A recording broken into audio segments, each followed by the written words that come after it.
air condition fixed and it's plenty hot outside. So as we've gone through a lot of changes in our state, in our nation, and overseas, we've seen many issues continue to pop up. One of those issues is that people just don't want to listen to anybody else anymore.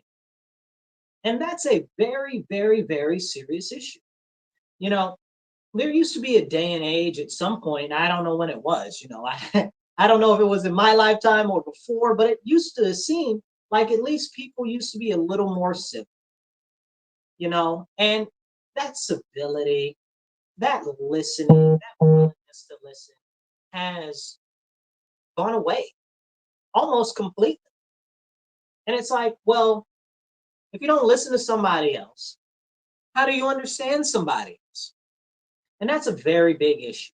If you guys are listening to us right now and you're watching us live streaming or on YouTube, Rumble, X, wherever, make sure that you like and share, okay? Because that's how you get the message out there, that there is a great show. It's called The Divide, and they're talking about a great number of important subjects that we don't often hear about. So definitely make sure that you share and subscribe. And if you're listening to us on the radio, make sure that you tell everybody to tune into our show every Monday, 2:30 to 4 p.m. So here on WRFZ 106.3 Rochester Free Radio. So as we go in this conversation about what happened to conversations, we have to look internally in ourselves and see from our own personal point of view, what have we experienced? What have we seen happen as we've lived our lives and as we've grown up? When we're little, we're taught you start out, you're born, right? Well, everybody's born, right? Unless you're created in a lab or a factory somewhere, coming soon to a human near you, because that is actually something that they're working on, which is definitely worth talking about in another episode. Maybe we'll talk about it a little bit later. But first, when you're born, your first default is to think about yourself, right? Your own selfishness, your own self-interest, because it's all about you, right? You see this in babies, right? They cry, they give a hard time because they want, and you got to give, right? You see it in very small children. They want, and you got to give. But at some point, as you start to grow, you become, as they call it, socialized, right? Where you realize that your own personal self-interest is not necessarily going to be seen the same way by other individuals, and thereby it'll make it less likely that you'll be able to get the things that you want if you try to take them by force or by belligerence or by demanding and actions like that. Now, that's what happens or is supposed to happen. But something happened, and it's really been in my lifetime, I've seen this happen itself. Like, I live in the lifetime where they started to tell kids, everybody is their own precious little snowflake, and everybody is so great, and they started giving participation trophies and everything like that. I'm young enough to remember right before they did that, because they didn't used to do that. That's something that came about, I don't know, in the 2000s, sometime mid-2000s. I don't know exactly when it came about, but you realize that they started giving everybody trophies. Maybe it even started before that. Maybe it started to seep into culture in the 90s, right? Maybe the late 90s or something like that.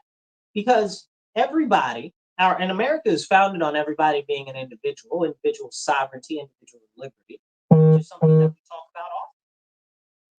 But everybody as an individual has got this new cultivated notion that everything is all about them all the time.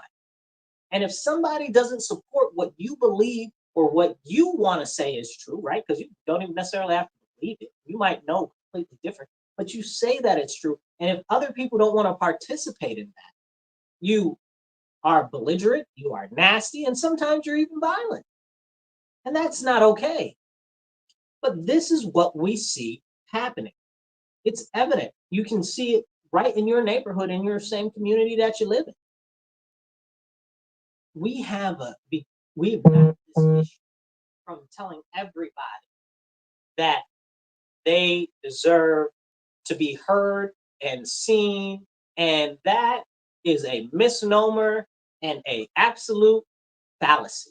And you'll say, well, Marcus, that's a little bit of a harsh take on things, isn't it? No, absolutely not. Because I want to watch the top performers, not the lowest performers, right? If you go to the ballet, you want to see the best ballerinas, okay? You don't want to see the worst ballerinas. Who wants that? Nobody wants that. So there's been this cultivated narrative that's been pushed, and they call it equity.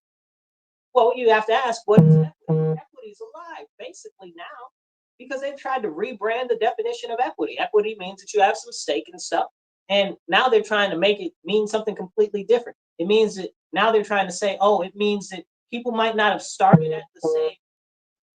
at the same place, but they should always end at the same place. Well, that sounds ridiculous. That sounds ridiculous. And I am an all roads lead to Rome type of a person, but that sounds ridiculous to me. Why would everybody possibly end at the same? If you don't work out and you don't exercise and you don't eat right, you're not going to end up with the physique of Mr. Olympia. You know what I'm saying? Like it doesn't make sense. It's not congruent. There's no congruency there. But we don't want to have that real serious conversation because everybody's been so baby. They've also got this whole concept, let a kid be a kid, right? Well, that's a very serious concept. First of all, when you hear let a kid be a kid, that's something that they apply to human children. But human children aren't kids. Human children are children. Kids are baby goats. Now, I don't know about you, but I know almost every human that I know doesn't like to be called an animal. I don't know why. Humans are animals of the genus Homo sapiens sapiens, but humans are animals, but they don't want to be called an animal. But if you don't want to be called an animal, why do you call small children, or like I like to say, small humans, why would you possibly call them kids? Now, a kid is a baby goat. Now, I don't know about you, but I don't take a baby goat to be the most smartest animal in the animal kingdom. So right there in that language, you have diminishment of personal value of that individual. But it's not so much of them directly, it's by you internalized inside your thought process. Because in your head, you're like, oh, well, they're just a kid. They're just a kid. Well, but a kid is a goat. A kid is a baby goat. What does a baby goat do? Act up, eat stuff, chew on stuff that it ain't got no business doing, run around crazy, do whatever it wants to do. That's what a baby goat is. Like, are we being serious? We want to attribute that type of behavior to human children, to small people? Why would you do that? Why would you make such an attribution? That's not a very good attribution at all. But again, it goes to the minimization of standards that people are being held to. So now you've got this concept of let a kid be a kid, right? So how does that end up impacting school and education and discipline and stuff like that? So whereas 13, 12, 13, 14, in that range is what you would traditionally have as an adult, okay? And people will say, well, Marcus, that's not an adult. Who says? Who says that's not an adult? And what makes an individual an adult, right? Is it the mindset? Is it the aptitude? Is it the ability? What exactly makes somebody an adult? Is it their body proportions and what their body does? What do we consider maturity? When you look up things that people consider to be maturity, usually when they say something is at maturity, it's done. It's done. Like there is nowhere to go after maturity except decline. You understand? So when we really think about definitions of words are very important. But the fact of the matter is, who decides what mature is? And again, is it a mindset? Is it a physicality? Is it a physiology? Where does this concept come from, and what do we really mean by it? So going back to the other point of the everybody gets a trophy and let a kid be a kid type of situation, this is something that we need to drill down into and really have a very serious conversation about. When we see schools and when we see parents, right? We've got these parents, most of the parents now are the young millennials or mid mid to young millennials are the ones that are the parents right now.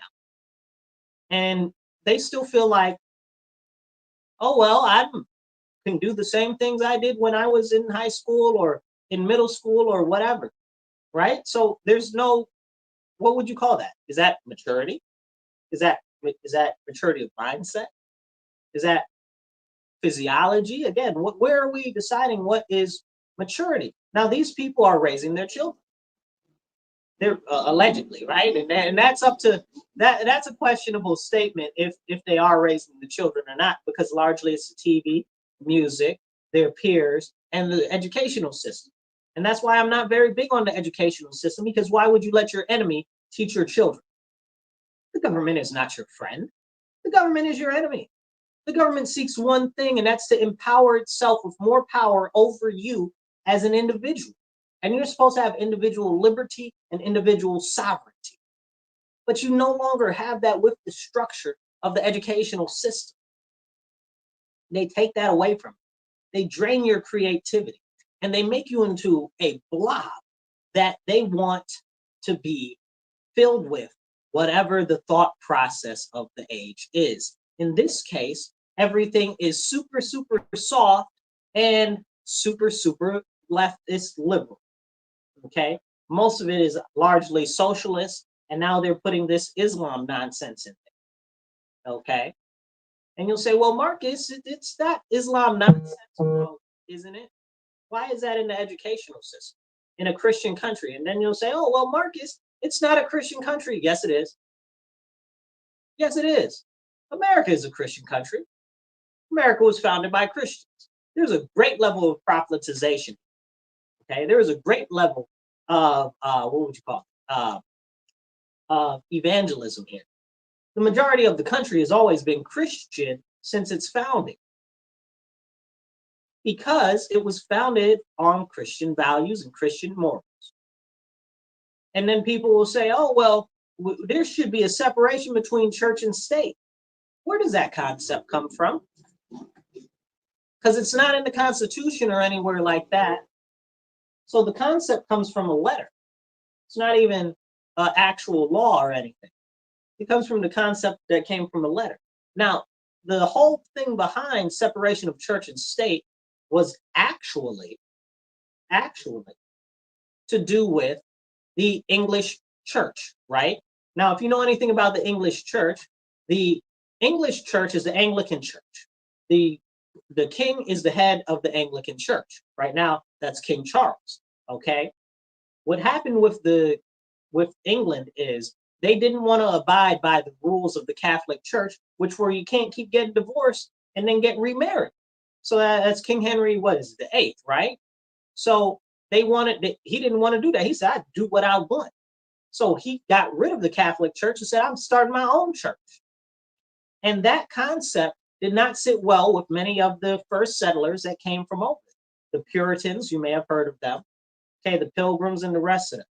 Okay, many of these people were people who were of faith that got pushed away or were considered the dregs of England because they didn't want to conform to Anglicanism, right? So when our founding documents started to get created and stuff like that, the goal was to prevent the state, which is the government, the state from having its own church, right? So like in England, the king is the head of the church. They didn't want in America the government to be the head of the church. That's where that concept comes from. Not that we shouldn't put our vision as Christians or religious people into politics. Not that we shouldn't be able to talk about that. But what happened after Martin Luther King was assassinated with Lyndon B. Johnson? Almost the day to the year after Martin Luther King was assassinated, Lyndon B. Johnson passed a tax code that required churches to register as 501(c)(3)s because Lyndon B. Johnson saw how galvanizing and how powerful the American church was with the civil rights movement, especially the Black church. And he said he didn't want that anymore. He had to break up their power. So they tried to take the church out of politics, which was wrong, because that's where all our morals and values came from in society. That was what made us be able to prosper so much as a nation. And that was a problem. You might know Nixon a little bit. You might have heard of the Nixon tapes, right? On one of the Nixon tapes, President Nixon said, and I'm going to paraphrase it, but essentially, because of the delivery, he said, well, I want to find a correlation with in Mexico. He said, I don't understand how they grow so much marijuana, but we don't have it as a problem in Mexico like we have it as a problem in America. Why is that? He said, is it because they are very Catholic and they adhere to the religion very strictly? He said, I want you to investigate that, because he saw that religion was of a massive amount of value as far as setting morals and principles and virtues for a society that is not only functional, but positive. You understand? So this is a big thing. But now we've got these teachers, and I specifically talk about the Islam thing because these people are fake Islamists. Okay, they're fake. They don't know anything about Islam. And that's a very serious problem, because they out here propagating this nonsense to try to get more people to convert to Islam and to push all this Islam on people. And they don't even know anything about Islam themselves. They saw it on a TikTok, or they want to free Palestine. So that's what's clever now. And they're pushing that into the schools. I was having a talk with somebody the other day, and they were talking about, oh, Islam resonates with them more than Christianity because there's things in Christianity that they don't agree with, because in the Bible was about, talks a lot about genocide. I'm like, are you serious? Are you serious? Have you read the Quran? Like, do you know anything about Islam? It's aggressively violent. It's aggressively violent. It's prone to genocide. And this is a very serious conversation that nobody wants to have. You know, and that's the big difference to me between Christianity and between Islam. Islam has been made to masquerade as a peaceful religion, which it is not. Christianity does not masquerade as a peaceful religion, but they take the face of a peaceful religion because of the teachings of Christianity. Whereas Islam doesn't. But you got these people, Islam is for peace, Islam is for peace. No, it's not. I've read a lot of the Quran. No, it is not. It's not. It's just simply not. Like that's, and then you look at the founding of Islam and how Islam was founded. How was Islam founded, Marcus? Well, Islam was founded very simply like this. And this isn't a, I'm not being critical here. I'm going somewhere. Just follow me. Islam was founded because Muhammad had a vision. He had a vision from an angel, and this is the way things are supposed to be. So he went back to this to the town where he's from, essentially. And the people said, no, we don't believe you, because they're all polytheistic. They believe in a whole bunch of different gods. So they said, no, we ain't trying to hear nothing you're talking about. And they ran him out of town. So he went, he raised an army, and he came back and he slaughtered everybody. And that's the founding of Islam. Boom. And you're going to tell me that that is a religion based on peace? Really? But when you read the instructions in the Quran, it doesn't say that. You understand? It says, kill anybody that won't convert or tax them heavily. You understand? So it's right in there. It's right in there. And I think, honestly, and this has always been my gripe with the propagation of it, right? This is why ISIS is so successful. ISIS doesn't say that Islam is peaceful. ISIS says that we can kill who we want and we can get rid of them, and that we can rape, maim, and pillage. That's what ISIS says. And that is a good advertisement. What do you mean I can get rid of my enemies? and I can take their stuff? What do you mean? That is awesome. That's why it's very appealing to other people. Why would you not want that? Right? And again, that goes to how they're pushing it. And you'll say, oh, well, that's extremist Islam. No, it's not. That's general Islam. They're just practicing it in a very aggressive way. You understand what I'm saying? Those are the basic foundational tenets as far as that type of activity goes. And other people are out here talking about, oh, it's all about peace. That's not really true. And again, I think that's the difference of where the selling points are. Like you say, Islam's full of peace. ISIS says it's not full of peace, and ISIS gets all the recruits and everything. That's why, because they honest, and people like that type of idea, that concept.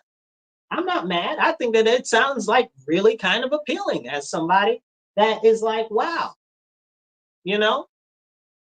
So when I compare that to what Christianity has, Christianity is more open about allowing others to do their own thing, right?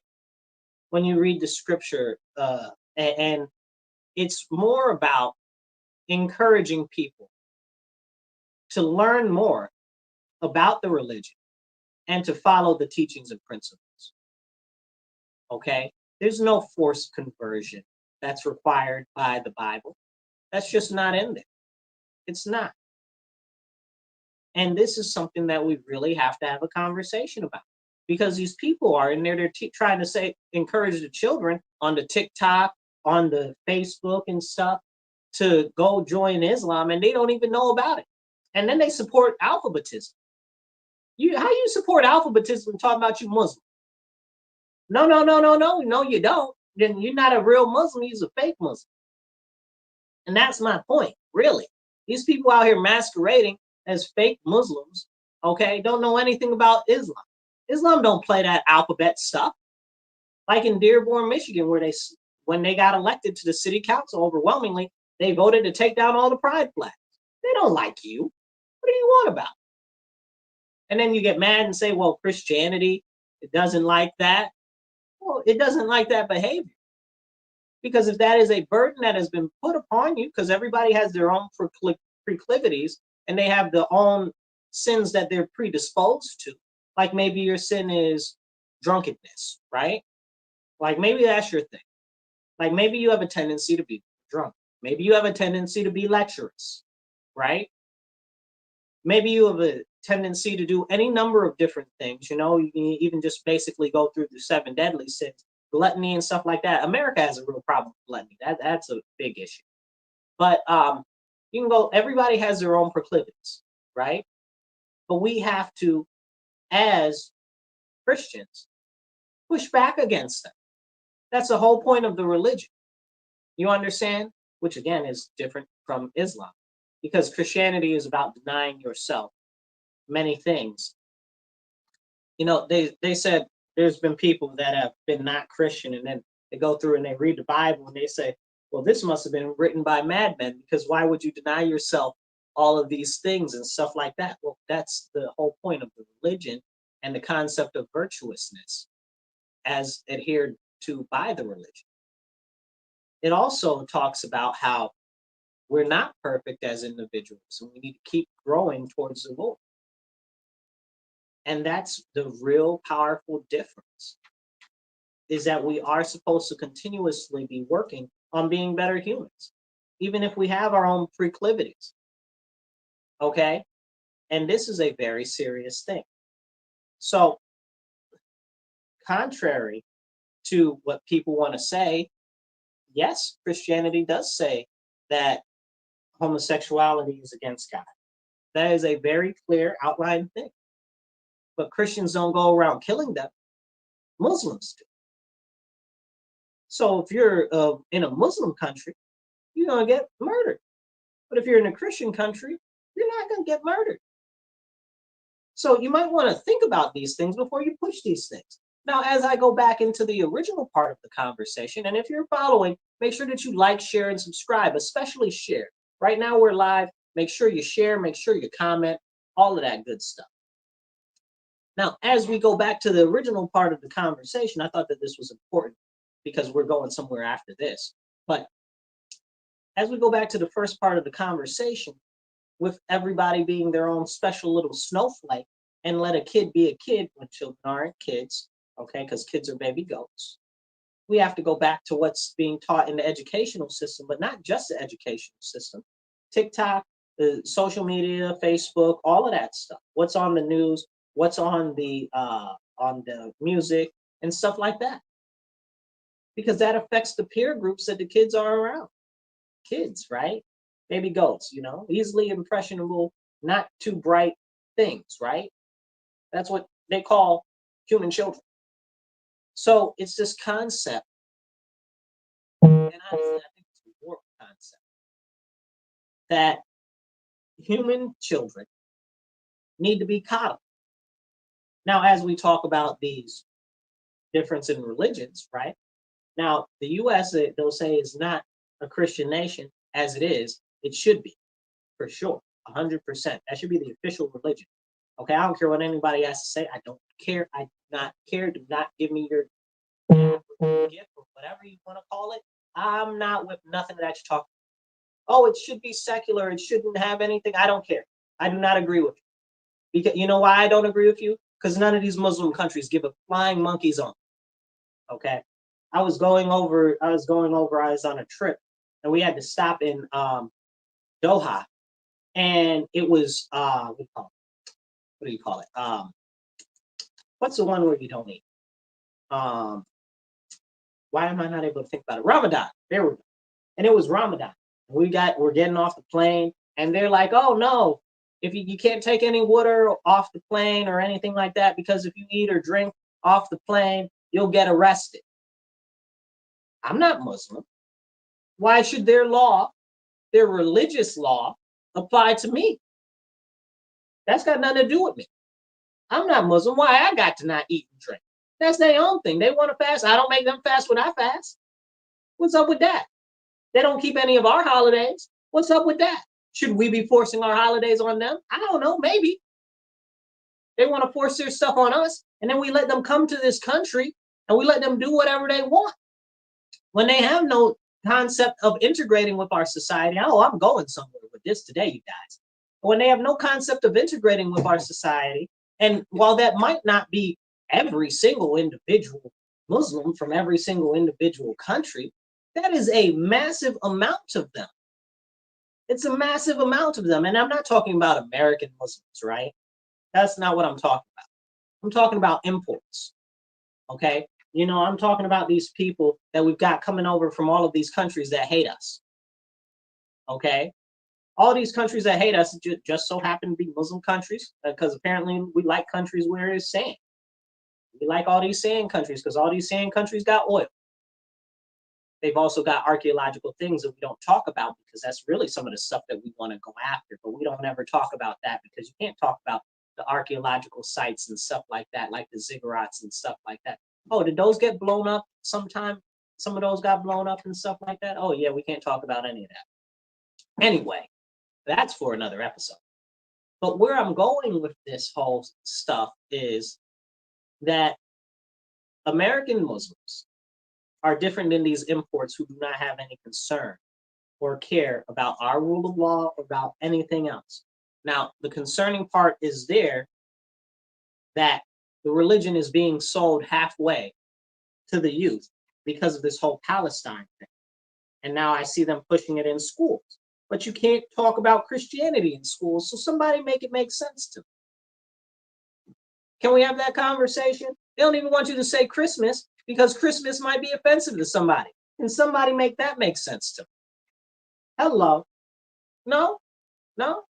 So again, going back to the original part of it, it's keeping kids deaf, dumb, and blind is essentially what we're doing.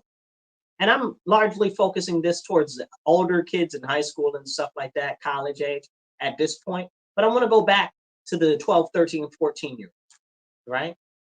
So this concept of everybody's a winner, everybody's so great, or whatever the case is a lie that's continuing to be propagated, especially the let a kid be a kid, because a human child cannot be a goat unless it's nowadays, and now a human child can be a goat, and they can identify as a goat, or they can identify as a dog, or they can identify as a pig, or whatever, a bird, what is it called, farians, or all this other nonsense. Why? Because Christianity has been taken out of the mix. So now we got all these other nonsenses that is something that's okay. And it's frustrating, right? Because more so than that, on the children, when they push this, oh, let a kid be a kid situation, what are you really teaching them? If you go to one of these, and I'm going to go back again to see, because this is important, you go to one of these other countries, any country in the world, essentially, that's not one of the westernized countries, or even some Eastern European countries. When you're 12 or 13, you are like an adult. In Jewish culture, you got a bach mitzvah and a bar mitzvah around that time. My accent is not too good for my Hebrew, but I'm working on it. Y'all bear with me. Give me some time. Okay. But that's when they're considered to be an adult. But a 13-year-old over here is not as much of an adult as a 13-year-old, let's say, in, let's pick a country, Iran. Let's say Hungary. Okay. You know, as in one of these countries over there. Let's say even Argentina. Because we minimize them as individuals, but at the same time, we tell them that they're their own special little snowflake. So we're cultivating this ridiculous concept of individualism, of individual greatness, without actual production and forward momentum. There is no forward movement there. They are stunting the children. They are literally, by the definition, retarding the children. They are. Absolutely. That's what they're doing. They're preventing them from growth. That's the definition of retarded. Okay? That's what it is. That's what they're doing. But can we have that conversation? No? No, we can't have that conversation, even though it's a very important conversation to have. And if you're listening, I want you to make sure that you share, like, and subscribe. Definitely share. Definitely do that. Like and subscribe. And I want to let you guys know that you're tuned in to The Divide with Marcus C. Williams on WRFZ 106.3 Rochester Free Radio. If you guys would like to support the show, donate, or whatever the case is to the show, go online, send me an email, marcuswilliams222 at outlook.com. That's marcuswilliams222 at outlook.com. Okay? And say you want to help sponsor the show or support the show. Now, if you'd like to support my campaign for State Assembly, you can definitely do that too. Go to my website. You don't even have to be local. www.marcus4rochester.com. That's Marcus4rochester.com. All right. So as we get back into the limitation of the mental acumen of the children is a very, very discouraging situation, because we see how it impacts these young adults now, the young Gen Z, the young millennials. We see how they think and how they move. It's weird. Like, it's weird. And you say, well, Marcus, what do you mean it's weird? Not normal. But aside from that, I mean, it's westernized, what do you call it? Westernized industrial, rich, educated, democratic nations. It's that type of thought process that they have, the vast majority of them. Because it's not just in the US, it's something that's also being done in other countries like the UK and like other parts of Europe, like France. Well, France has always been like that. They don't even have an age of consent. Okay, they tried to make one a couple of years ago, but I don't even know if that went through. And that was after like an 11-year-old girl became pregnant and then couldn't carry the baby to term. That was a crazy situation because they didn't have an age of consent. And we're talking about in the modern age. We're talking about just a couple of years ago, like not like the 1950s. We're talking about just a couple of years ago. But again, that's the point that I'm getting to. That right there, that age of consent, right? That we in America have an age of consent. Why do we even have an age of consent? Because the concept is mental maturity, right? Again, what does that even mean? Because it's not physical maturity. Because the concept is when a young lady bleeds, that then she is a woman. right? That's the whole concept of that. You know, in Spanish culture, you've got quinceañeras still. That's 15. She's a woman. You understand? So where are we coming up with these ages for consensual intercourse? It's a very serious conversation we need to have when the schools and the education system and everything else is limiting the ability for the youth to understand what being an actual adult means, to understand what responsibility means, to understand what actually being a part of a family or being able to provide for a family is, and the responsibilities that go along with that. Heck, we can't even barely figure out what gender roles are anymore, right? And that's a big issue. That's why our society is falling to pieces. We've got women supposedly leading everything, and we know that women lead with their emotions. And that is a serious issue when it comes to raising boys. Men need their fathers. Girls need their fathers. We know statistically, okay, and this is a real thing. You go look it up. We know statistically that for greater chance of success in life and better production as an individual, you either need to be in a two-family home or you need to be in a father-only home. Neither of those are a single mother. Now, you might say, oh, well, Marcus, I'm a single mother and I'm so good and I'm so great. Maybe you are. Maybe we're not talking about you, right? But you would be an exception to the rule.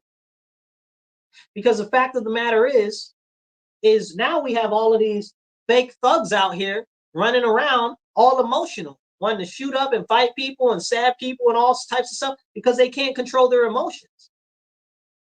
Because they can't control their emotions. Now we have over emotional females because they had no father in their life and they can't control their emotions either. And now you've been told that females can be men and men can be females and females can do whatever a man can do and men can do whatever a female can do and anything you can do, I can do better. It's all garbage and bogus. You've been lied to. Women can't do everything a man can do. Men can't do everything a woman can do. Otherwise, there would be no difference. But they're fastly trying to push this transgender nonsense on people, so much so that they've now said that there is no more LGBT, okay? That all of that falls under the concept of being trans. Now, hold on now. The concept of being trans is to rip and strip away the actual identity of sex and gender. That's that whole concept. Now, gay and lesbians, they specifically identify as people that like the same sex. So why are you're out here erasing them?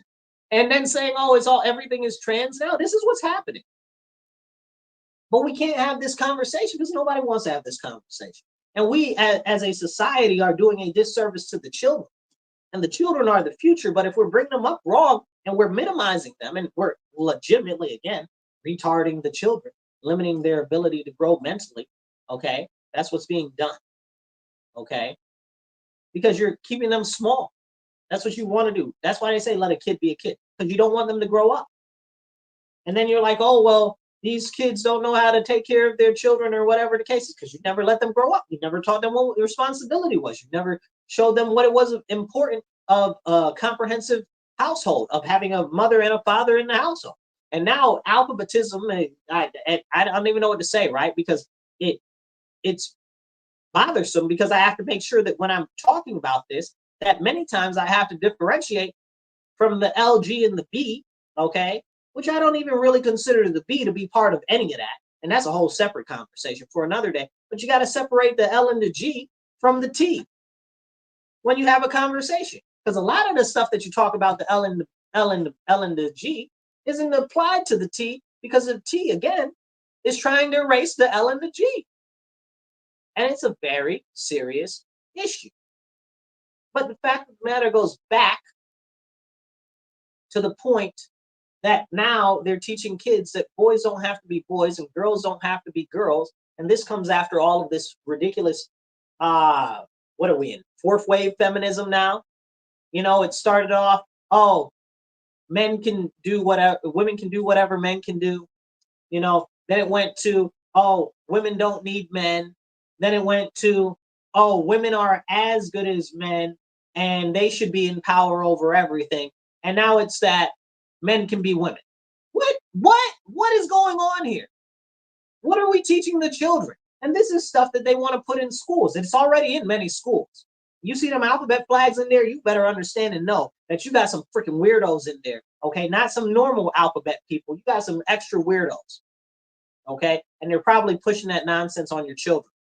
And you need to check out what's going on in those schools for real, okay? Because that shouldn't be part of your. I didn't even know who my teachers' boyfriends and wives and husbands were growing up. I didn't know that.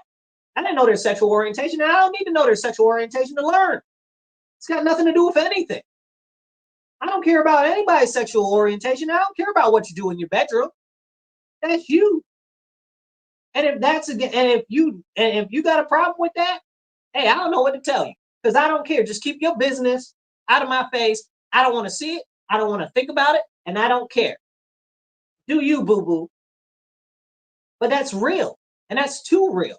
Like many people don't even really want it. What they say, public displays of affection, PDA, right?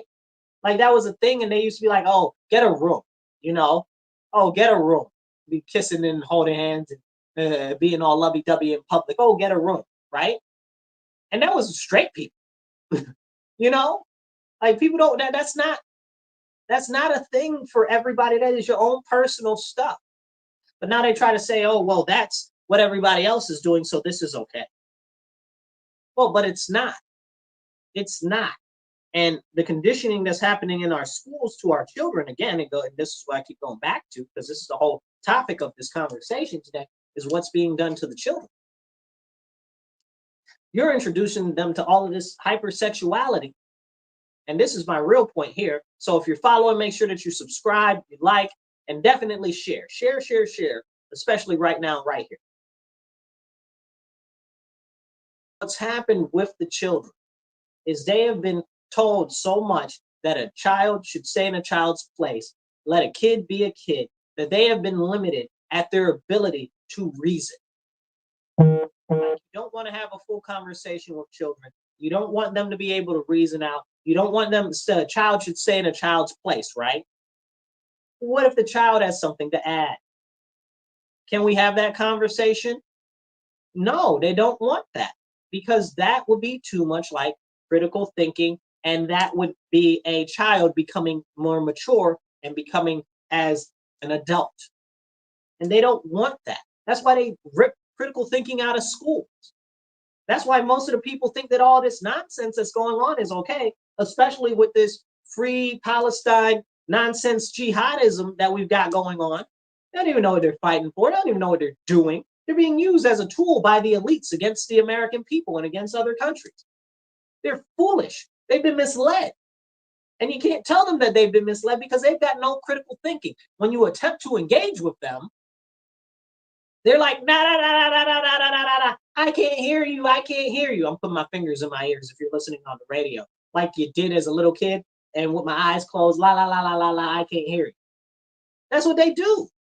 As grown adults, they don't want to have this conversation because they can't have this conversation because they do not have the mental capacity and the mental faculty to have these conversations because critical thinking has been stolen from our youth. Because of this faulty educational system and this ridiculous concept of let a kid be a kid, a child needs to stay in a child's place, and at no point are they taught how to be an adult or how to think reasonably. Critical thinking is absolutely gone. That's why all of these people out here want to be lecturers and whoremongers and slurs and stuff like that. That's why all these people out here want to be all part of the alphabet people. That's why all of these people out here want to be part of the Free Palestine thing. So they can feel like they're part of something desperately, anything, because they are desperately trying to fill a hole and a void that can only be filled by our Father who art in heaven, the Lord. But they don't have that. They don't have that because they don't have a reasoning capacity. And that's a real serious issue. You say, oh, well, Marcus, you talk about God too much. Why? Why is that too much? It's not my fault if you feel convicted that I speak about the Lord. That's an issue between you and the Lord, and you need to go read the Bible, because that's probably the Lord convicting you, and you feeling it, and you feeling that tug that you need to look into the Bible. And that's something between you and me, and you and me as a whole conversation that we can have. But you need to go check out the Lord, because he teaches you better than I can. It's all in the Bible. Go check it out. I hope that seed is planted, and may you water that seed. Okay, may that seed blossom, and may you turn to the Lord Jesus Christ and his teachings of how to become closer to our Father who art in heaven, the creator of our universe. But going back to what I'm talking about, people trying to fill that hole, that void, and the critical reasoning and stuff like that. I talked earlier about kids identifying as animals, right? How's a kid going to identify as an animal? What level of capacity do you have to be thinking that you're an animal? Is that like the 3-year-old that says, when I grow up, I want to be a fire truck? Is that what that is? Can we have that conversation? Because you got 13, 14, 15, 16, 17-year-olds talking about I'm a bird. Now you got young adults, 23, 24, 25, talking about I'm a cat, I'm a dog. I'm about to go put you in the daggone kennel. Something wrong with you. You got mental health issues that we can't even address, because now they're telling you that these people with these mental health issues that want you to go along with their psychosis, that you should go along with their psychosis. And if you don't go along with their psychosis, you're wrong. I'm not wrong that they don't have the critical thinking skills to understand that as a human, you can't be a dog. What are you, retarded? Oh, wait. Yes, they are retarded, because the educational system has made sure that they are retarded, because they have limited their ability to grow mentally. It is a purposeful retardation.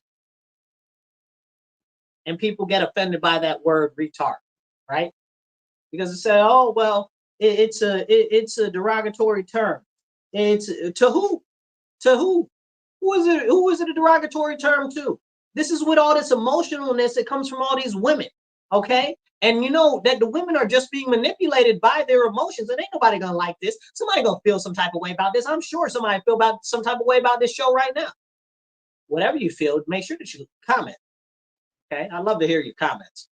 But here's the deal: they are manipulating all of the women because they know that they're emotional, because they've limited their ability to critical think.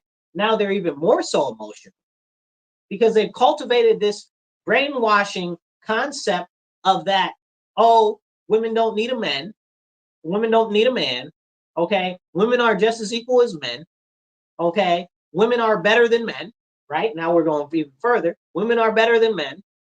And now they don't even know what a woman is. It's disgusting. It makes me want to spit.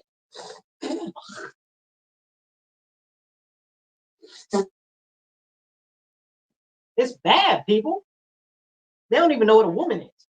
And they're going to tell you, oh, well, I think this about women. Now Kamala Harris is a woman. Don't even get me started there. I can't even. The whole thing is a front. They had Ketanji Brown Jackson. She couldn't even define what a woman is. And now all of a sudden Kamala Harris is a woman. How do I know that? How do I know Kamala Harris is a woman? Y'all couldn't tell me what a woman was before. Now all of a sudden she's a woman. Ketanji Brown Jackson was supposed to be a black woman, but she couldn't define what a woman was. How y'all supposed to tell me what a woman is? Now y'all out here telling me that Kamala Harris is a woman. This isn't a swipe at her or a swipe at Ketanji Brown Jackson, but it's a swipe at that whole concept and that whole thinking. They are limiting your ability to think, and they are making you retarded. And that's it. That's what's happening.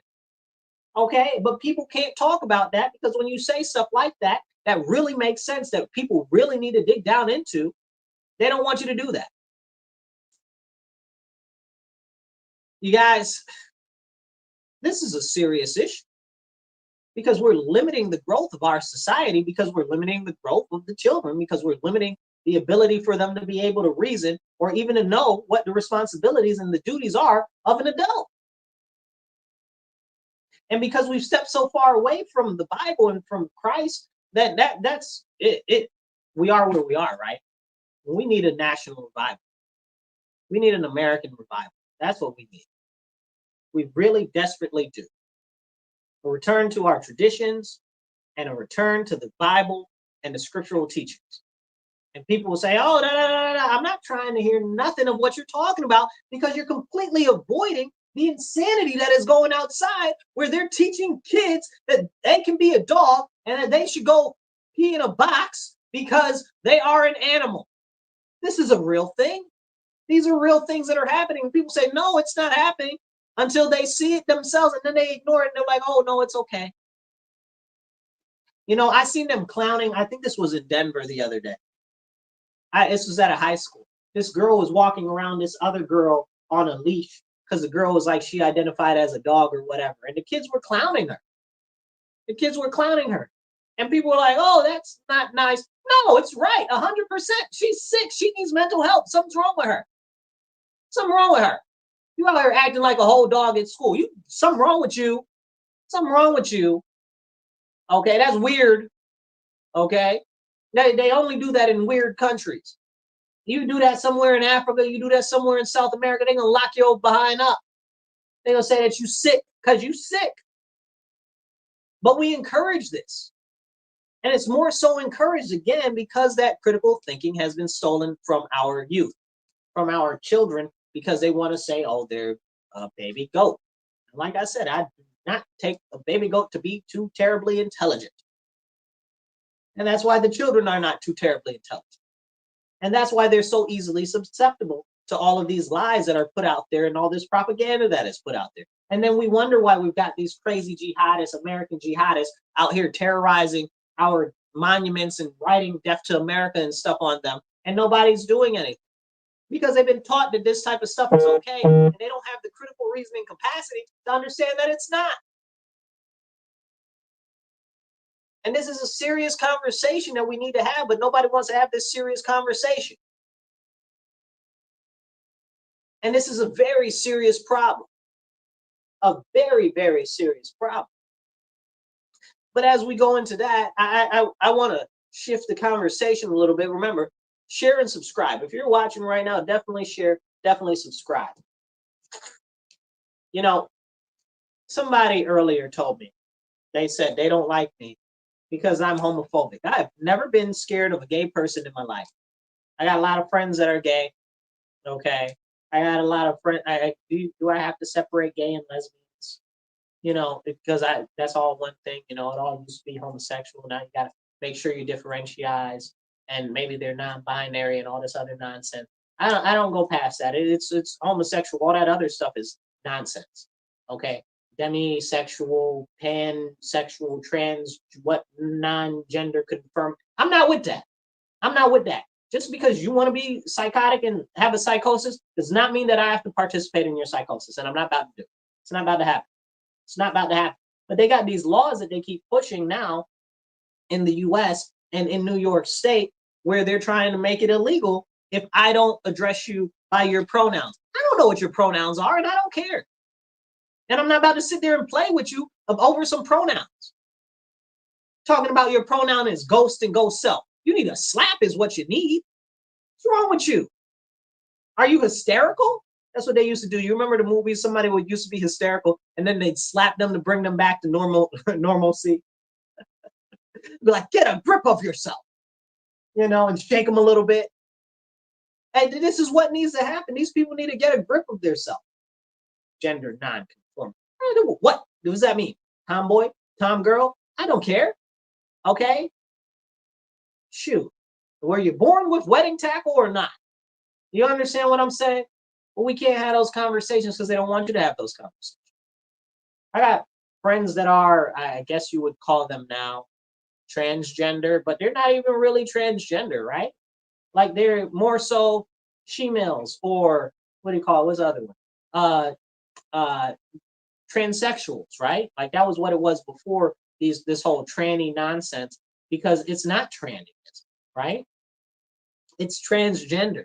It's gone to a completely different narrative. They've just co-opted that identity, and now they're saying that boys should cut off their boy parts and be a girl, and a girl should cut off their girl parts or manipulate their girl parts and be a boy. That's insane, because they're saying that that's transitioning.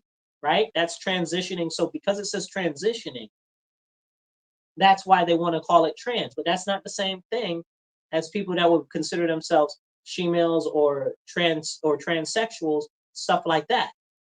Because those are dudes with wedding tackle and boobs. They know what they are. They're not confused about themselves. It's like lady boys in Thailand. They're not confused. They know that they're men. They call themselves lady boys. But over here in America, they want you to say that, oh, I'm a woman. Call me ma'am. Right? Be a whole dude wearing a dress, got more hair than a bear. LOL, both puns intended there. Got more hair than a bear, okay? Wearing a dress, talking about, I'm a woman. What woman? You ain't no woman. You's a whole man. Then they got the nerve to be all loud and aggressive with you, like they a man. If you a woman, be feminine and dainty. You're not even trying. You understand what I'm saying? Like, you're not even trying. Like, remember when they used to try? Like, that's not even, that shows you a very large difference from where we've come from to where we are. And people just let it happen. And now they're trying to make this acceptable. Well, guess what? It's not acceptable at all. It's not acceptable at all. If you're a man in a dress, you don't belong in a woman's restroom, period. And I'm not about to call you man. Stop it. Then they got all these surgeries and all of this other nonsense, gender bender nonsense confusion that they're trying to do. No, absolutely not. Still not a woman, still not a man. It's not real. That's a sickness. You want to do all of that? Perfectly fine if you're an adult. But they're trying to do this to the children now. You want to do that as an adult? That's perfectly fine. But if you want to look at like you as a woman and you was born a man, you still a man. Say that. You understand? I'm not going to look at you no type of other way. Just don't tell me that you was a female when you're not a female. Don't tell me that you's a man when you're not a man. Not that there's a lot of men that want to be women that want to be men. It's women that want to act like men, but not a lot of women that want to actually be men, because being a man is hard. They had that lady that wrote a book.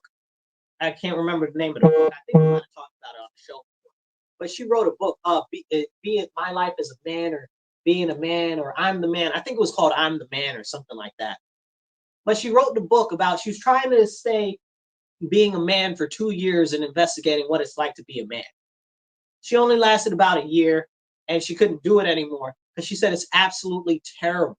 It's so hard being a man because men are treated so bad and there's no support network for them, and there's nobody is nice to them, and women treat them like trash and all this and all of that. And it's true, it's a real thing.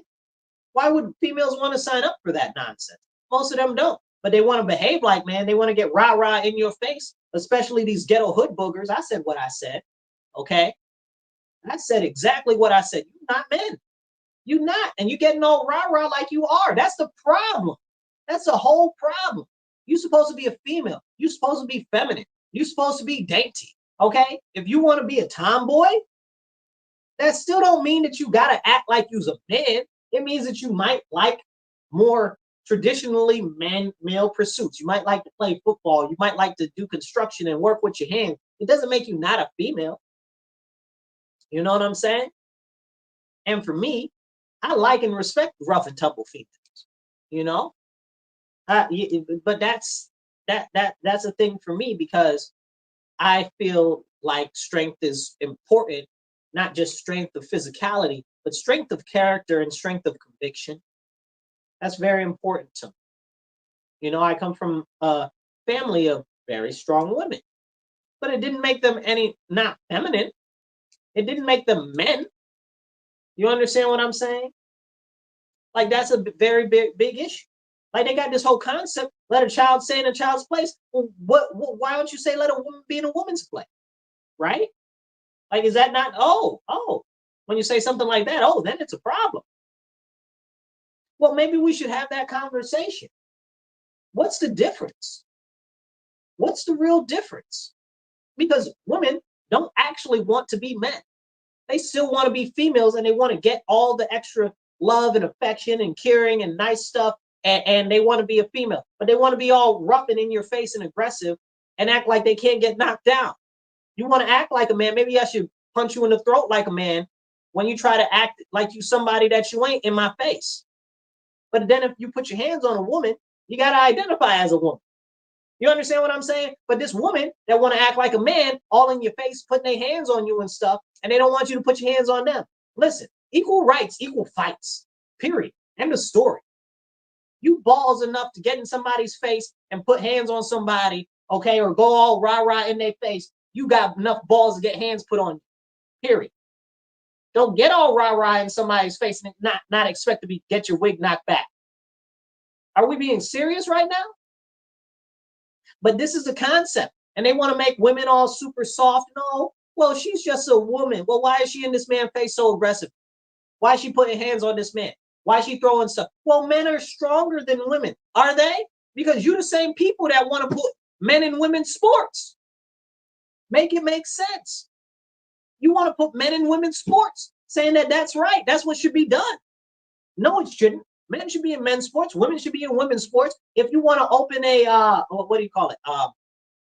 There's a word for it. Is it intramural? No, that's not the word. What's the word for a combined team? I don't remember what it's called, but there's a word for it in sports where you have a combined team, combined genders, or whatever it's called. It doesn't matter. But if that's what you want to do, you do that. But the women shouldn't be on a men's team, and the men shouldn't be on a women's team. Men's are going to dominate in the women's all the time. We've gone so far with this ridiculous nonsense and thought process that now men are the best women. Somebody make it make sense. Like, wasn't it all, down with the patriarchy and everything? Well, it looks like the patriarchy won that because now men are the best women.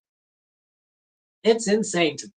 But this is because of the education that is being taught to the children. What's being pumped inside the children's head. And they have no critical thinking or reasoning ability because it wasn't taught to them in school or by their parents. And so now they believe all of this stuff is normal. It's not normal. It's a sickness. There is a massive sickness all across the Western world. All across the Western world, especially America. And we try to export it to other countries. If you don't want to go get around with the alphabet agenda, then we're not going to give you any money. Why they got to go with the alphabet agenda? That's not in their culture. That ain't got nothing to do with them. You want that in your country, you keep that in your country. But the problem is, and again, this goes back to them trying to erase the lesbians and the gay people, the gay men. They're trying to erase them and say, oh, now all of that is trans. Do you see that they're slowly moving to get rid of you completely? Like, you guys need to stand up against that insanity. That's what they're doing.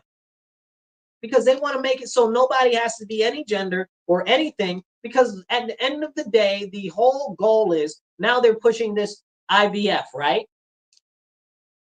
Now, we haven't heard much for years about IVF, right? Now, this is going to be interesting facts. I'm going to give you some interesting facts. So to start off, the number one export in America is blood. That's our number one export in America is blood. Makes you want to think twice about going to give blood, because your question is, where is that blood going? Clearly not in this country if it's the largest export. And somehow it's the largest export that we have, but we never have any blood. We always have a blood shortage. How is that possible if it's our number one export? How about we stop exporting the blood? Hello. Oy. Okay. Now they've even made the rules less hard, so you can donate blood. You can have all of these. You used to not be able to if you had like HIV and AIDS and all this other nonsense. And now they want your blood too. No, listen, I'm going to tell you right now, if they ever need to give me a transfusion and it is not of my own blood or not from somebody that I say is okay, please don't let them give it to me. I don't want it. I would prefer to go the way of the dodo and not exist anymore, because I do not want anybody else's blood inside. Period. I don't trust it. I don't know where they got it from. I don't know what they put in it. I don't know what was in it to begin with. And I don't trust none of it. Period. End of story. And this is real serious, especially with them starting to put these mRNA shots and stuff in people that actually works to modify the genes and stuff like that, because that's how they work. It's gene modification. And I don't want that, not because it's gene modification, but because I don't want a company that does that to later on say that they own me, because they have their genes that they have, what do you call it? Patented inside my body. I don't want none of that. You're like, oh, Marcus, that wouldn't happen. It happens with food. It happens with food and GMO crops. Do you know if you have corn? Okay, if you have corn and your corn is heirloom corn, and there's a farm with GMO corn right next to yours, and the GMO corn cross pollinates your corn, that they can come and confiscate all your corn. And it's happened. It's happened. India had a big issue with that, and Facebook was a part of that, and so was Bill Gates. And that's a whole big thing. Go look it up. That's a real thing. Who's that lady? That lady that fought back against that so hard. What is her name? Oh my goodness, I'm not able to think of her name. But there's this Indian lady that fought against that really hard. I'm not able to remember her name right now. I apologize. That would be a good thing for you guys to look up. But anyway, you look that up, you'll probably find her. Varagata Shiva or something like that, maybe. I don't know, something like that. Sounds about right. Anyway, but they can take your food because it got cross-pollinated by their GMO products. So why wouldn't they be able to do that with DNA, having their modifications in it that they've patented? Why wouldn't they be able to do that? You understand what I'm saying? So it's not too far off that we're at the point of that being happening. You might say, oh, well, Marcus, that would never happen. Did I not just tell you what happens with the food?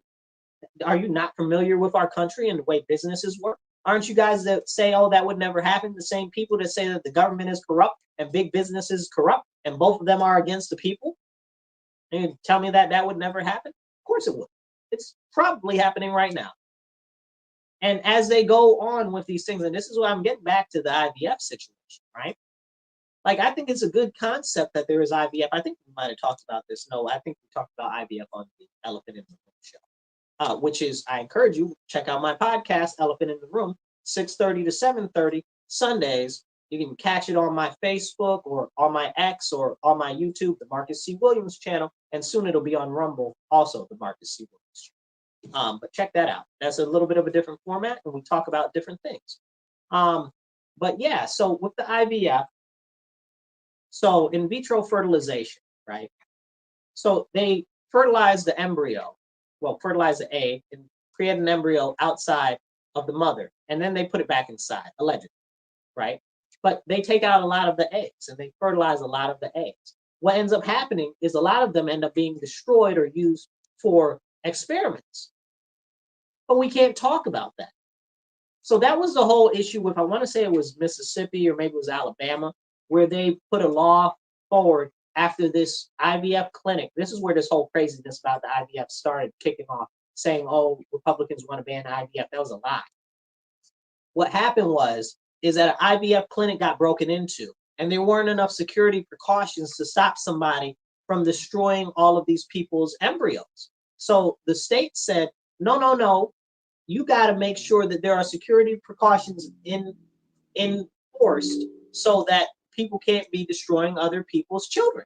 Aha, that's the problem, right? Because now it's a fertilized egg, it's an embryo now. Now they're like, oh, well, you can't do that because that embryo is a person, it has personhood. And that parent or whatever can sue you for killing their children. And they were like, oh, no, you can't do that, because they know that they ain't no good, and they know that their hands aren't clean. They know that they're selling a lot of these baby body parts for experiments and stuff like that, and especially the embryo. Those things are very, very valuable, people. I don't think you guys understand. Like, they are very valuable. And if people are just giving them to you, you only need one to have a baby, right? If people just giving them to you, you just sell them and you're making a ton of profit. Again, going back to blood donation, what's up with that, really? But we can't have those conversations.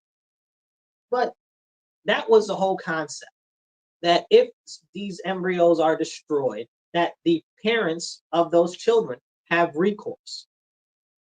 So they didn't, the IVF clinic said, oh, no, you can't do that. So then they started that whole narrative that Republicans wanted to get rid of IVF because the IVF clinic said, we're not putting any security in place, and we're not going to be held accountable for any embryos that are destroyed, because they destroy them all the time, or sell them very regular. And they're not right, guys. And that's where that whole concept came from.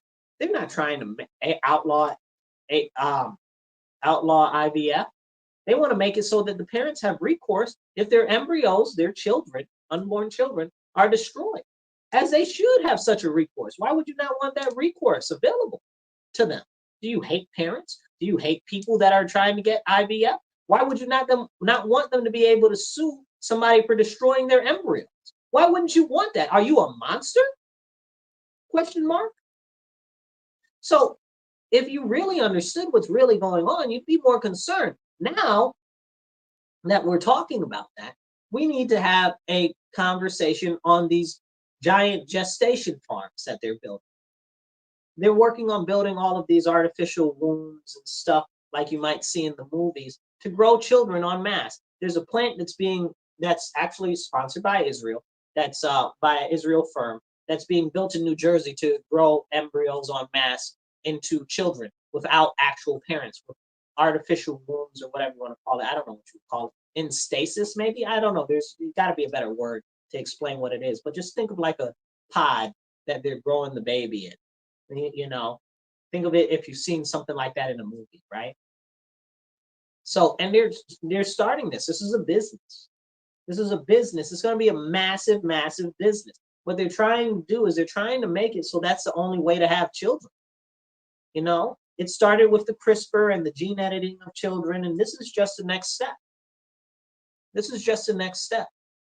You know, what's his name? What's that guy's name? Oh my goodness. Jamaroni, or whatever that guy's name is. Oh my God, he had that song. I wish I had my other phone so I could look it up. Virtual Insanity. Go look that song up. Go look that song up, because that's exactly what we're living in. I feel like that song came out in like 98 or something like that. And everything that he's singing about in that song, Virtual Insanity, is exactly what is happening. I wish I had my other phone so I could look at the lyrics to read it to you. That song is crazy, but that's what's happening.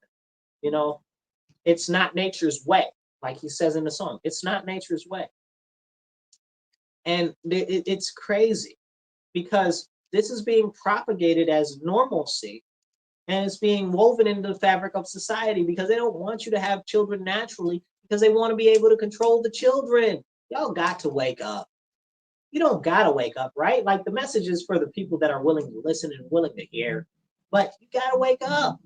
You got to wake up. There are much more serious things at risk right here, right now, that we're not talking about at all. Kind of like how Tim Walz doesn't want to talk about the 6 hostages that were found dead over in Israel. He don't want to talk about that. He ran away from the cameras when they asked him about that the day before yesterday. That's crazy. Where's Harris talking on these issues? She didn't say one thing. Not a nip, not a bub, not a beep. We got our hostages over there in Israel right now. Nobody's trying to do anything about it. Don't ask me what to do about it. I'd turn that place to a whole pile of rubble to get my people back, and I wouldn't have cared what Israel had to say about it. Okay? Because they got my people. So they got our people. We need to go in there, okay? Like the heaven divers, right? Like, not the hell divers, right? But we need to go in there full force and get our people back. They don't want to give our people back, turn it to a parking lot. You understand what I'm saying? Honestly, I gotta be honest. I don't think that any of the hostages, arrested them, I don't think they're alive. That's a big conversation. But the other conversation is most of them aren't even being held by Hamas or anything like that, because there's a bunch of other little smaller groups that are in there that were part of that crazy raid. But we can't even talk about that, because everything is so Hamas. Even these crazy American jihadists don't even understand what the heck's going on over there. So it's frustrating. It gets really, really frustrating with everything that's going on. When I see our elected officials, this lady talking about she want to be the president, she's the vice president right now, won't do anything for our people who have been kidnapped. We got problems. I don't care what you feel about a peace treaty or a ceasefire or a 2-state solution. I don't care about none of that. Give us our people back, period, or we're going to erase your whole lineage. We're going to level the tallest and the smallest building in there. Okay? You do not take Americans hostage. There used to be this concept where you don't take Americans, we don't negotiate with terrorists, but now we negotiate with terrorists. Absolutely not. Let me tell you one thing. If I ever get kidnapped, nuke the whole freaking country that it's in. Nuke the whole country. Don't try to save me. Nuke it. Nuke the whole country. Turn the whole country to glass. That's how I really feel. Okay? Like, you don't take American citizens. We don't play those games. Our citizens, our men at arms, okay, that is real serious. That is real serious. You know, as we are here on this Labor Day, it's very important that I remind you that when Labor Day came about, we weren't paying taxes. There was no income tax. If the government wanted money, they had to levy bonds, and people had to buy the bonds, and the government had to pay them back. We didn't used to have taxes when Labor Day came, okay? But now we got taxes, income tax. Government charging too much. I just wanted to get that out there. That wasn't what I wanted to make the whole thing about, but I just want to put that out there as it is Labor Day. So disgusting. Makes you want to spit for real. But here's the deal. As we move forward as a nation, as we move forward as a people, there are more conversations that we need to have than what we're having, because people feel as though they might be offended, because people feel as though their feelings might be hurt. All of that extra feminine, foo-foo, softy nonsense is not the way that we move our country forward. We need to get back to having strong men again. We need to get back to men that aren't women. We need to get back to women that aren't men. And we need to get back to women that are women. You know, and it's crazy to me because we forget and neglect our own history at our own risk. There used to be a time in World War II when all of the people, part of the world, but really World War II, when it was all hands on deck and women had to go into industry, right? Talk about whether that was a whole plan and a whole game against America. That's a separate conversation. But women went into industry, and they were taking up all these manufacturing jobs and other jobs that traditionally were done by men and stuff like that. But they knew they were women. They wore dresses and stuff. They didn't think they were men. They didn't try to be men. But this is where we are right now. And it's a very serious issue that has destroyed and eroded our whole country, our way of life, and our people. Now we got these illegal aliens coming in. They know what a man and a woman is. They know who does what role. And they out here stomping a mud hole in our American citizens. And the government won't even do nothing about it because they're the ones who let them in here. Look at Aurora. The illegal aliens took over a whole apartment complex, and the government won't even do nothing about it. The other day, there was two school buses that the illegal aliens tried to hijack in California. And the government won't do nothing about it. And the government is trying to make it so that illegal aliens can be policed and be in the military. Are you serious right now? Absolutely not. They need to go back to their country. And we got to be real serious about this. Real serious about this. None of them should be here. All of them should go back. We need to do something about this. This is very, very serious, and it's only going to get worse. And I've said it before. I'm pretty sure I said it on this show, but I say it very frequently. They're going to use them as an armed mercenary force against the American people. Pray that our military does not have to go to any foreign wars, because that's what they're going to do. They're going to try to draft our men, especially, and send them overseas so that they can't fight on the homeland because of the shenanigans that's about to get pulled. I promise you, as I speak and as you listen, share this message with everybody. As I speak and as you listen, okay, they are going to use these illegal aliens as a mercenary force against the American people. That's why they are funding their life. That's why they are paying for their housing. That's why they are paying for their food, so that they become indentured to the government, okay, and dependent on the government. And two things are going to come out of this. They'll use them as a mercenary force against the American people, and they'll also use them as a tool of crime to destabilize our cities. This is what's happening. We're seeing it right now. You guys got to wake up. You got to wake up. It's a much larger game at play than what we are actually seeing.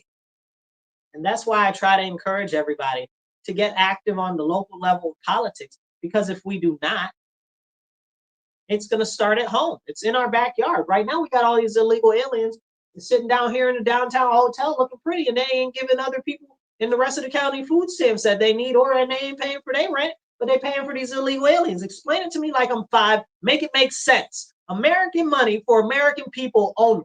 I don't even think we should send our money overseas. I don't even think we should be giving most of these people loans, especially these daggone zero interest loans. Don't play in my face. Where can an American citizen get a zero interest loan? Now in California, they wouldn't bring a reparations bill forward for Black Americans because they were concerned that Governor Newsom would veto it, and that most of the Democrats in the state of, I think they have a state. Do they have a state house? What do they call their people? I think it's state assembly. Yeah, they call them state assembly over there. Their state assembly and their state senators wouldn't vote for it that are Democrats. That's a Democrat state, but they got a bill over there for illegal aliens to fund them with a $30,000 home down payment and a zero interest loan for housing. How they get that, and American citizens can't even get that? First of all, that's bad economics. Okay, that don't work. But the point is how do illegal aliens get that at all? How do they qualify? That's money that should be going to American citizens. And it's really real. It's really ever so real. But we can't have those conversations. And it's very important that we do. And they wonder why people are so separate from each other and divided and stuff like that. Because there are people that just don't see these issues that we're seeing every day are happening because they're being told and cultivated that this stuff isn't happening. Because again, the educational system has made them retarded. And you say, Marcus, what are you talking about? Well, that's again back to what I said earlier. If you're just tuning in, make sure you go back and catch the earlier part of the show online on X or on Facebook or Twitter or wherever. Well, X is Twitter, but on YouTube, check out the Marcus C. Williams channel. Okay, coming soon to add on Rumble. But if you are on Rumble, subscribe to my channel on Rumble. I'm about to add all the uploads there. Rumble's a little different to get the stuff on there. But as I was saying, we need to focus on the American people. We really do.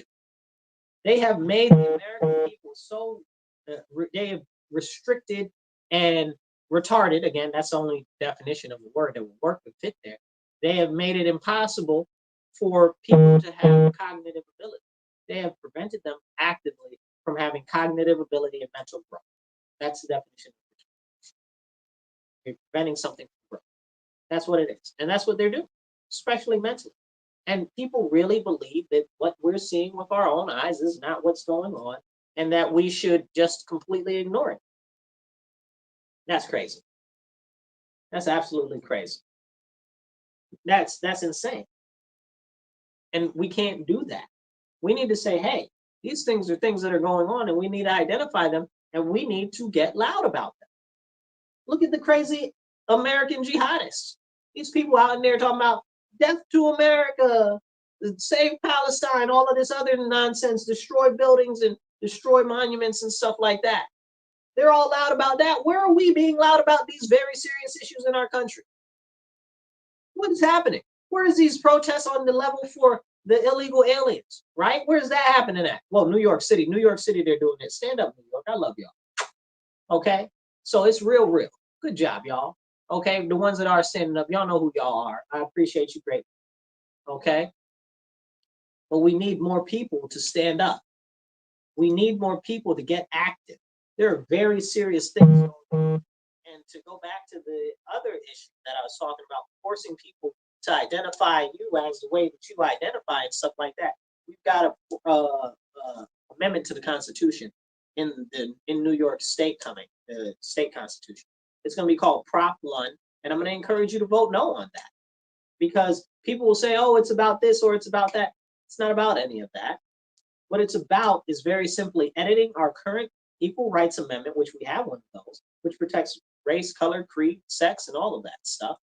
But they're trying to add in things like no discrimination against gender, which goes back to the first part of my conversation, where now, what is the actual age of consent? If you can consent to anything at any age and you can't discriminate on age, how can you have an age of consent? And that's a very serious issue to me.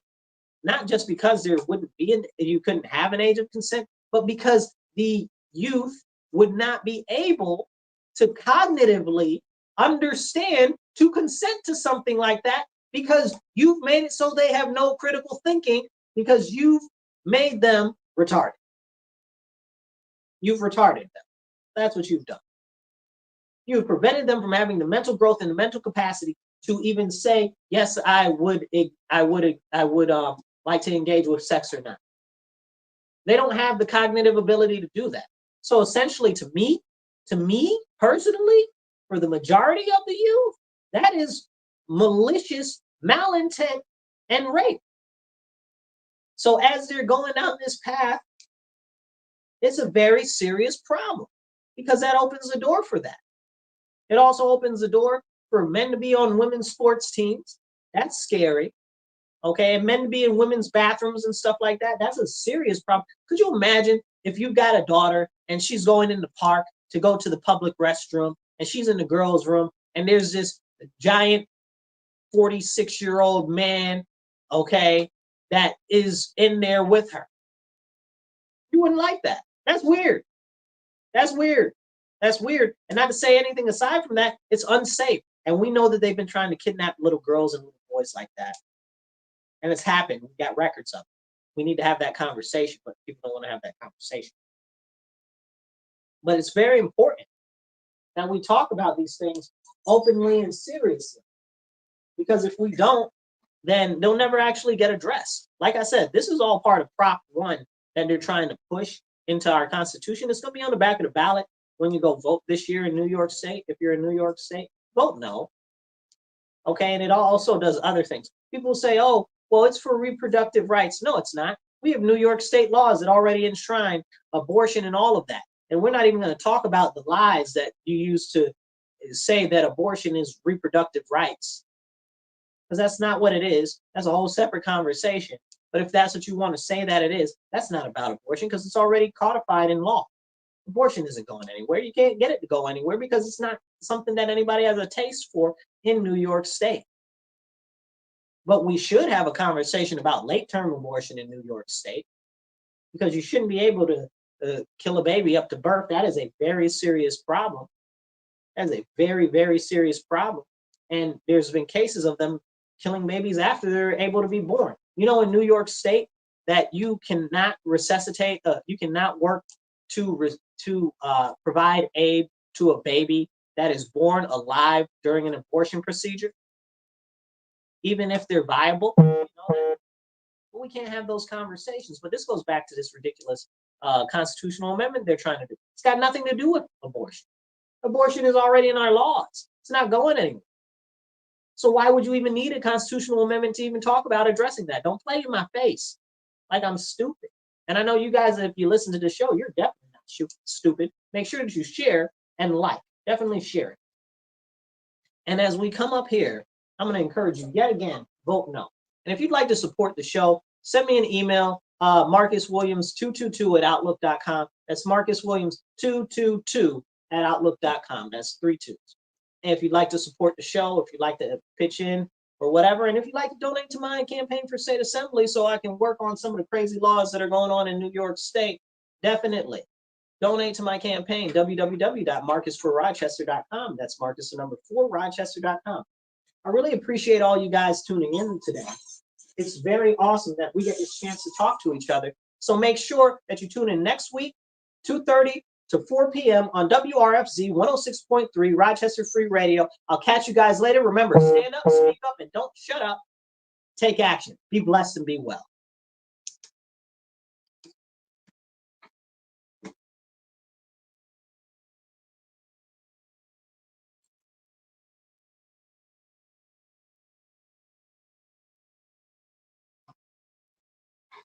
Catch you guys later.